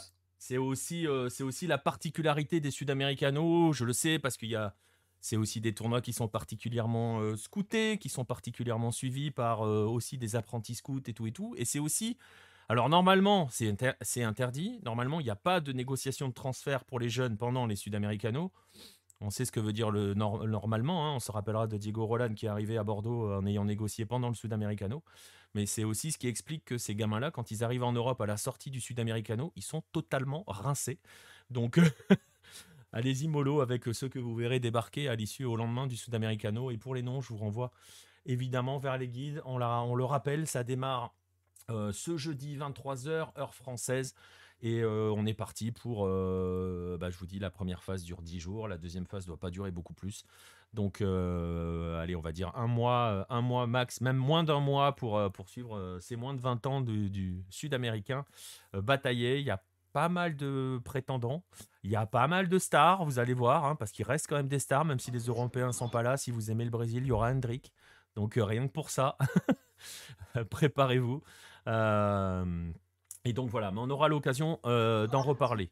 Du 31 janvier au 12 février pour la phase finale. Donc, ils Voilà. vont jouer, pareil, 5 matchs en 5 matchs espace en 12 jours.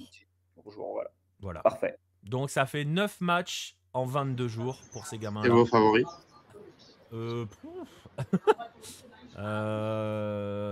Brésil, offensivement, c'est très très brutal.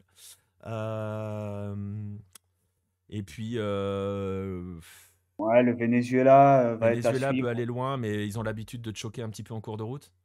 Et La Colombie, mine de rien, a une carte à jouer. ouais, Vous aurez l'occasion de voir le guide, mais il y a il y a notamment un nom sympa devant, voilà, qui a déjà lui été appelé chez Léa. ouais.